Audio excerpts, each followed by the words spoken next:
أعوذ بالله من الشيطان الرجيم بسم الله الرحمن الرحيم والصلاة والسلام على سيدنا محمد وآله الطاهرين اللهم صل على محمد وآله. So review quickly. We were talking about the conditions of wudu, and we said the conditions of wudu are 9 different things that a person must have in order for their wudu to be correct. Okay? And we said, before we get into the actual list, we said the conditions are split into 2 types, or 2 groups. The first type of condition that we have is an essential condition. Okay? So we called it shart waqi, where this condition has to be met at all costs, in every way, shape, and form, no matter the excuse. And if this condition is not met, the actual action, the amal, the worship, the wudu in this case would be batil, would be invalid. For example, who can give me an example of shart waqi, of a condition that's essential for wudu? One that if I forgot, if I wasn't paying attention, whatever it might be, if I had any excuse, if I did this action, my wudu would be invalid. Or if I did not get this condition, I did not fulfill that condition, my wudu would be invalid. Can somebody give me an example? Good, so if the parts of wudu are not tahir at the end, or if the water itself is najas, for example, right? That would invalidate the wudu. So that's essential. Whether you forgot, whether you did not know, ignorance, whatever it might be, doesn't play a role here. Okay? As opposed to the next one, which is an assumed condition. What's an assumed condition? It's a condition that an excuse would give you some sort of leeway. For example, I did not know, whatever the case was, and because I did not know, my wudu would actually be valid. Can somebody give me an example on one of those? Where it's an assumed condition, where if you did not know, later on you found out, your wudu would still be valid. Can you give me an example? We mentioned 1 or 2 last week. Something about ownership. Owning the water? Yeah, right? So we said about owning the water, whether the water is yours or you have permission to use it. So let's just say we had a cup of water here, okay? And I did wudu with that cup of water, assuming that I can use it. But it turned out to be Mahdi's. And for example, Ali stole it from Mahdi and he told me, come use the water. Okay? In that case, I wouldn't be at fault and my wudu would be sahih, would be valid. Why?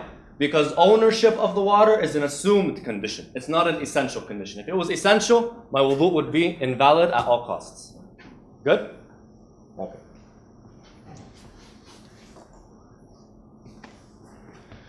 Review again. The first condition we spoke about was the intention, right? And we mentioned 3 fundamental points about the intention. The first one, that the intention is an action and not a state that must be kept. So we said the intention of a person is an action that they are continuously doing, which we're going to mention later. They're continuously doing that action. They're continuously bringing or having the intention in a sense, okay? Or thinking of the intention in a sense. And it's not necessarily a state that must be kept in the same way tahara must be kept. What did we say? What was the practical aspect to that? We said that if it was a state, if we said the intention was a state, and a person in their salat or in their wudu, goes for both of them, they were doubtful if they wanted to continue or not, or they intended to break their wudu. If we considered it a state, then at that point in time, the intention of that person is gone, and so is their wudu and salat. And if they went back to the intention that they began with, they have to start from the beginning. Just the same way tahara. If you were in salat and you broke your tahara, you broke your wudu, for example, in salat, right? And you had a cup of water. Can you quickly do wudu and keep going from where you left off? No. Why? Because tahara is a condition that must be kept throughout the entire prayer. But if we said that the intention is an action that must be done with each and every action of wudu. So while you're washing, while you're wiping, you must have this intention. In between, you don't necessarily have to have that intention, or more accurately, you can break that intention and come back to it in that time between. Why? Because the intention is an action that is done with the separate actions of wudu. Okay? So that's the practical application of that statement. Okay? The intention must be continuous throughout the entire wudu. Because it's a condition for each and every action, whether it's a state or whether it's an action in itself, it must be continuous because it has to be with each and every action of wudu, so throughout the entire wudu. The intention has to be subconscious or can be subconscious. It doesn't necessarily have to be a thought that is always on your mind. It does not have to always be there on your mind thinking about it. It could be in your subconscious, and we call that irtikaz. Okay? So this is quick review, very, very quick review actually. And you can go back for more details, inshallah. So the next one is ownership of the water. And when we speak about ownership, we're not just saying the water has to be yours specifically. We're saying ownership or what is equal to ownership. Like what? Give me an example.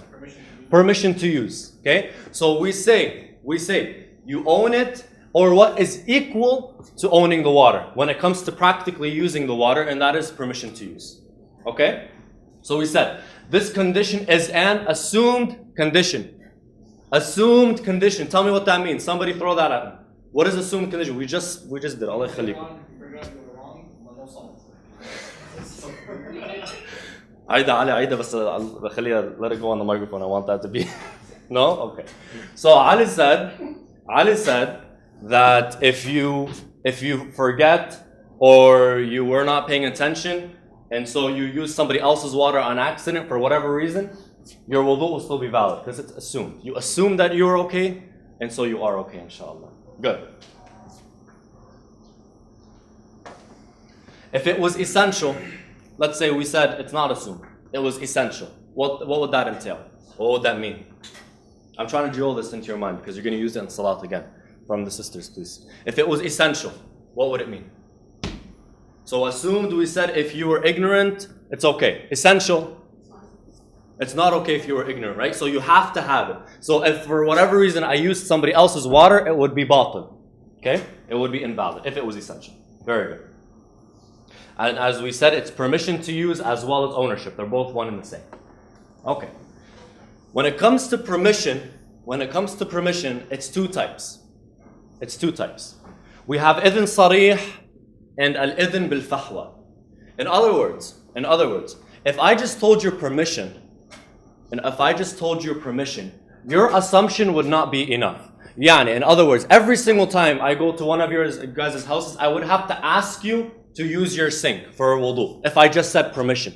If we were talking just in the definition of permission, that a spoken permission, then every single time you would go to each other's houses or use somebody else's water bottle, whatever it might be, you'd have to ask them for wudu, for permission to do wudu specifically. This is idhn sarih, explicit. You ask and they tell you. Idhn bil fahwa is you will look at the signs, you look at the overall situation, right? And if there are signs in which this person allows you to do wudu, you can do wudu assuming that you are allowed to do wudu with that water. For example, I went over somebody's house and I know he's a mu'min, she's a mu'mina. I know they care about tahara, they care about religion, they care about salat, they care about wudu, right? So I don't have to go and ask this person, wallah, can I tawadda? Can I do wudu with your water? I don't have to ask them because the signs are enough. That's enough. Khalas. Same thing goes for salat, and we can apply this in salat. In salat, you have to pray in a place that's halal for you to use. So you can't be on stolen land and pray on that land. Salat is batil. Okay? Like when I go into your house, do I have explicit permission that I can pray? No. I didn't ask one of you, wallah, can I pray? But I know, if you knew that I was praying, you wouldn't have a problem because you are religious. So that's idhn bil fahwa. So it's permission that is inferred from the situation. Okay? Very good. Next, the purity of the water. It's not mixed water.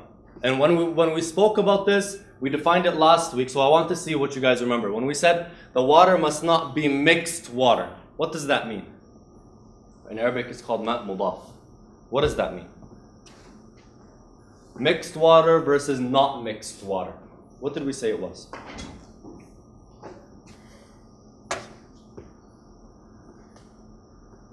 We said mixed water was any liquid that if you look at it, you wouldn't be able to give it just the name water. Although water may have been the first state that it was in before anything else was added to it. So like coffee.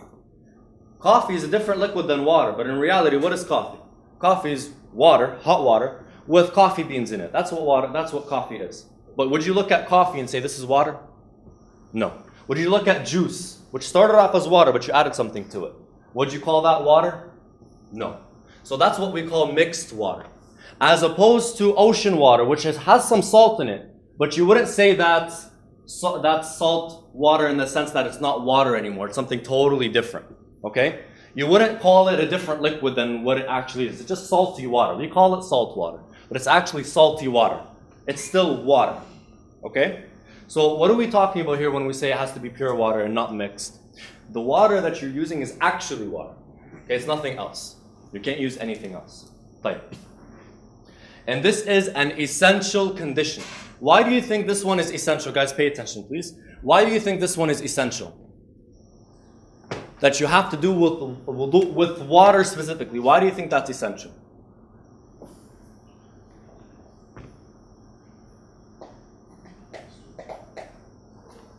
Why do you think it's essential?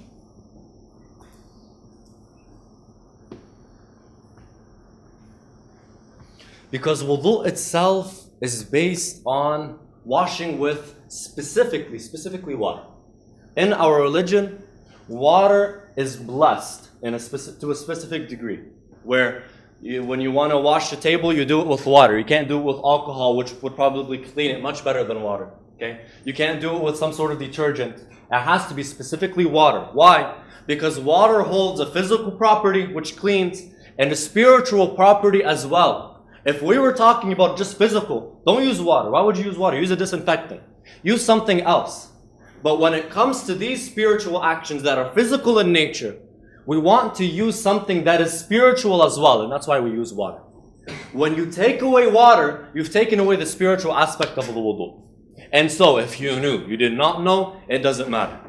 Wudu is batil. Because you missed that key point, and that is the actual water itself and the blessings behind water itself. Okay? Alright. Next is ritual purity of the water, and we said that's essential as well. Like, for this one, please tell me why this one is essential. You can read it, wallah read it, it's okay, but just tell me why it's essential. Why is it essential? It's been a long day, Shabib, I know.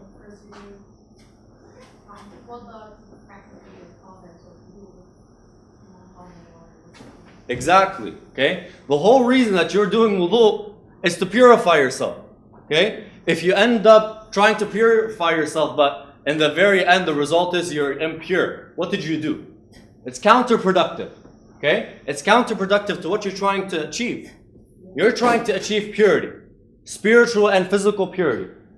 So in doing so, you take something that's impure and use it, it makes no sense. Something that's impure will never give you purity. Okay? We say فَاقِدُ الشَّيْء لَا يُعْطِي. If I don't have, and we're going to use that actually in the Aqad, if I don't have $5, I can't give you $5. If something is impure, how is it supposed to give something else purity? Right? Do you follow where I'm coming? Okay, good. And for Sayyid Sistani specifically, and other Maraja as well, he says out of obligatory precaution, think of that one for a second, we're going to come back to it as a term. Out of obligatory precaution, the water has to be clean from these things that are considered to be dirty, specifically things that would be in other cases impure, like tahir urine, tahir feces, okay, and other things that you would consider to be najis, but because they're in specific cases, they're considered to be tahir. So it has to be clean from these things. Can you give me an example of something that you would regularly consider najis, but it's actually tahir? Dam al-dhabiha is actually najis, but you're getting close. No, najis. No. But you're getting very close. No, mish tahir. You learn something new every day. Something that you'd regularly consider to be najis, but it's actually tahir. Guys, remember we said something about the jugular vein, if you split it, something about this. It's a tahir. Okay, you're getting close. We're not talking about the blood, we're talking about other things as well. Wallah, read them. Huh? Urine and feces from what? From like a cow, from a goat, right? These things are tahir. These things are tahir. Guys, remember in the beginning, and I don't mean to make fun of anyone, no, relax. I know it's a long day, some of you are fasting, okay? We're trying to get it going, okay? Well, guys, we said the urine and the feces of an animal that you are allowed to eat, it's halal to eat, is tahir. So the urine and the feces of a cow is tahir. The urine and the feces of a chicken is tahir. The urine and the feces of, give me something else, a goat is tahir. So if the water is unclean because of these things, it's dirtied with these things in it, out of obligatory precaution, a person should not do wudu with that water. Okay? So now I ask you, what do you think obligatory precaution means? Think about it, please think outside the box. Let's see what you guys can get. It's an obligatory precaution. What does that mean? Even though they're only, we can't do that. Yes, but I want the term itself. The term obligatory precaution or precaution. No? Precaution is احتياط, right? So it's احتياط, it's واجب احتياط. So when we say والله احتاط ما تسويها هالشغلة, what does that mean? It's best to stay away from it, right? Obligatory, something that you have to do. So it's a precaution that must be performed. Okay? It's a precaution that must be performed. In other words, it's like saying this is haram. It's like saying stay away from this thing.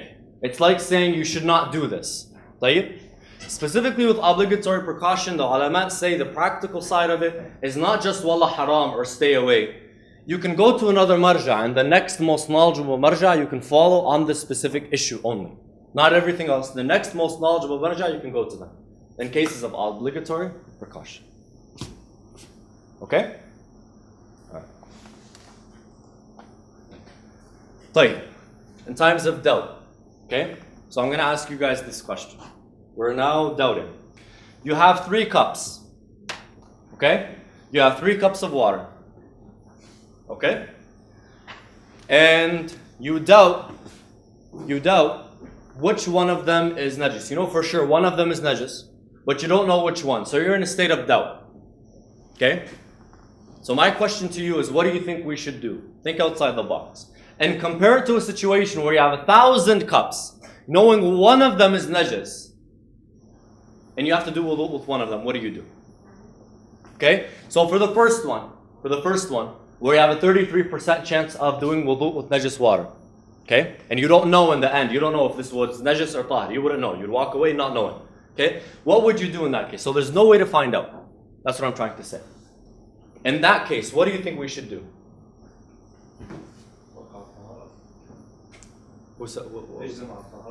So you think you should just do wudu with any one of them? Considering it to be tahir? Okay, so that's one idea. What else? Tatayammum? Okay, so you wouldn't do wudu with any one of them. So you wouldn't take a chance. Okay, so you wouldn't take a chance. Anyone else? Any other ideas? Anything. We'll just throw something. I would take a chance. Take a chance as well? Okay, طيب. Put that one aside. We have someone who's saying don't take a chance at all and go do tayammum. And somebody's saying take a chance, the 33% chance is not that big, as opposed to a 66% chance that you would do wudu with tahir water, which sort of makes sense. Like, in the case of 1,000, you have 1,000 cups, and one of them is najis. And you have to be certain that you're getting your wudu, by the way. To pray, you have to be certain that you have the correct wudu. And we said tahara is essential, so you have to have this condition. Like, you have 1,000 cups now. One of them is najis. What do? What do you think should be done? So you just take any one of them to twadda? 1,000 cups to one. You know, at the end of the day, you don't know. So. Okay, good. That's a good point. Very good point. Okay, so he says, good. So he says the first thing that you need to do, the first thing that you have to say is, wallah, this is tahir. In other words, you have, yes, a 66% chance that you're going to pick the tahir one, and a 33% chance that you're going to pick the najis one. But nahna, we say, always consider it to be a tahir in the beginning. Right? That's a very good point. Okay, what else? What do you guys think? So we have, in the case of the 1,000, is just take the chance. Okay? There's no other side here. Is there anyone opposing? No. I was just gonna say, doesn't it matter? Okay, it depends on the odds. Because if the odds are higher, that it's najis. Okay. Yeah, you're getting close. Yeah. You guys are getting me good ideas now. But before we said about the 3 bottles of water, you said you have to read about you need to know 100%. Hello, we didn't get to the answers yet. Okay? But you're starting to think kind of outside the box. Very good. So we're talking now about odds and percentages and, okay, possibilities. Very good. So let's see. We call these types of situations, types of doubts, we call these shubha. We call it a shubha. What's a shubha? Shubha is where, I'm going to give you a very, very simple definition of what shubha means. Shubha is where there is what you would call haqq with batil. So truthfulness with falsehood. Positivity mixed in with negativity, and you are not able to decipher which one. So in this case, najasa mixed in with tahara, and you're not able to decipher which one is which. Okay? So you don't know which is najis and which is tahir. So this is called the shubha, where you have doubt. It's a doubtful situation now between this or this. Okay? And in shubha, we have 2 types of shubha. We have shubha al-mahsura and we have shubha ghayr mahsura. What's a shubha al-mahsura? I'm going to read you that definition and then we're going to explain it very carefully. Okay? The situation has a small number of doubtful sides. In other words, in the times of cups or in the situation of cups, how many cups do you have? You have 3. Okay? Each one of those cups is a doubtful side. We call it taraf min atraf al-shubha. The doubtful side of the shubha. So the shubha has 3 main sources of potential yes and potential no. Tahir or najis. There's 3 main sources of that. So there's 3 cups. There's 3 atraf, as we say, 3 sides to it. So it has a very limited number of sides. Okay? This is the first type. Shubha, what do we call it? Mahsura. Right. The second one is shubha ghayr mahsura, where the number of sides is so big that the possibility of you picking the najis water is so small, it's not even logical anymore. A 0.1 chance that you're going to pick out the najis water is like 0. Technically speaking, it's like 0. It's like the najis is not even there. As opposed to a 33% chance where the person will stop and say, let me think about this for a second. So shubha al-mahsura, in that case, you wouldn't even do wudhu. You do tayammum if that was the only water that you have. Why? Because you were 100% sure.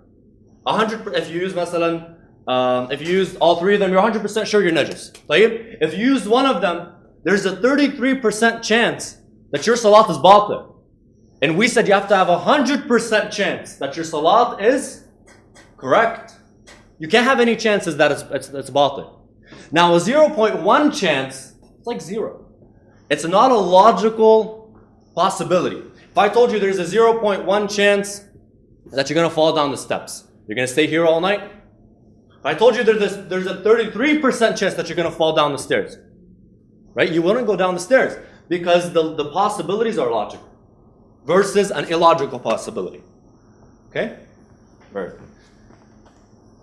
So, if the suspicion is of the first type, so it's a shubha mahsura, what do?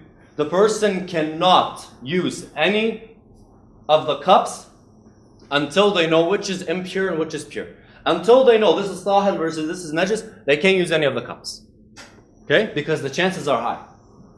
This is because there's a logical chance you will pick the impure cup. As opposed to the other one, if the suspicion is of the second type, that should say, the second type, shubha ghayr mahsura, the person can use any of the cups. This is because the chance that they will pick the impure cup is so low, the chance is virtually 0. Now here I have a question. No, sorry. I was just going to say, is there a number? Technically, no. Percentage? No. You just go with like what we think is appropriate. So there's not a specific percentage. There isn't one specific So I percentage. think 15 is low, I can just go with that. No, there usually in fiqh you never find these numbers like this. Okay? So it's either black or white. If it's in the gray, consider it to be black. Okay? Or even for that one, I'll check for you specifically what you would do, where you are not technically sure which one it would be. And the shuyukh here can probably help me out with that one. Okay? Maybe after the class. If you're in the gray zone where you're like, is it mahsura or is it ghair mahsura? At that point, what you would do, inshallah, we'll talk about that one next week.